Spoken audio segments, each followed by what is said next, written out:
செவ்வாய் யாருக்கு ராஜயோகம் தருவார்? செவ்வாய் திசை, செவ்வாய் புத்தி காலகட்டங்கள்ல யாருக்கு, எந்த ராசி, எந்த லக்கணக்காரர்களுக்கு மிக அதிகமான நற்பலன்களை இந்த செவ்வாய் கொடுக்க இருக்கிறார் அப்படிங்கிற எல்லாத்தையுமே இந்த வீடியோல டீடைல்டா பார்க்கலாங்க.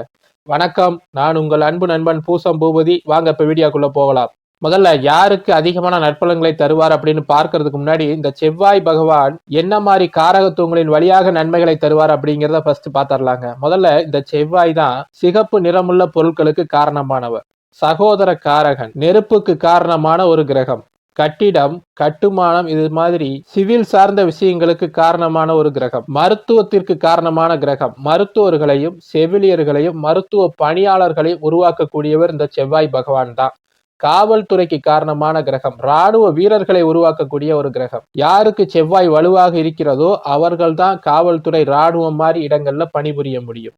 மருத்துவத்துறையில் பணிபுரிவதற்கும் இந்த செவ்வாய் மிக அத்தியாவசியமான ஒரு கிரகம். பூமி காரகன், சகோதர காரகன், அண்ணன், தம்பி, அக்கா, தங்கச்சி, இது மாதிரி உறவுகளை கொடுக்கக்கூடியவர் இந்த செவ்வாய் பகவான் தான். கோபத்திற்கு காரணமான ஒரு கிரகம். வேகம் மற்றும் தைரியத்திற்கு காரணமான ஒரு கிரகம். ஒருவர் வேகமாக இருக்கணும், அதே நேரத்துல நிதானமாகவும் இருக்கணும் அப்படின்னா அவருக்கு இந்த செவ்வாய் அவருடைய ஜாதகத்துல வலிமையாக இருக்க வேண்டும்.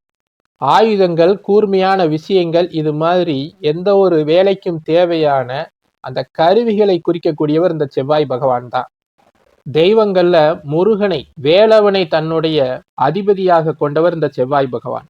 ராசி வீடுகள்ல மேச ராசிக்கும் விருச்சக ராசிக்கும் ராசி அதிபதியாகவும் அந்த வீட்டினுடைய அதிபதியாகவும் வரக்கூடியவர் இந்த செவ்வாய் பகவான் தான். லக்கணங்கள்லையும் மேச லக்கணம், விருச்சக லக்கணத்திற்கு லக்கணாதிபதியும் இந்த செவ்வாய் பகவான் தான்.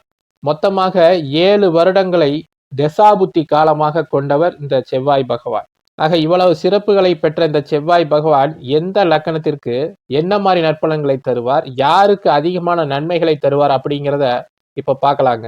ஒரு ஜாதகத்துல செவ்வாய் வலிமையாக இருந்தால், செவ்வாய் சுப கிரகங்களின் தொடர்போடு சுபத்துவமாக இருந்தால், நாம் சொல்லக்கூடிய இந்த ராசி லக்கணக்காரர்களுக்கு மிக அதிகமான நற்பலன்களை அவருடைய செவ்வாய் திசையிலும் அல்லது ஒவ்வொரு திசைகளிலும் வரக்கூடிய செவ்வாய் புக்தி காலகட்டங்களிலும் செவ்வாய் பகவான் அவர்களுக்கு கொடுப்பார்.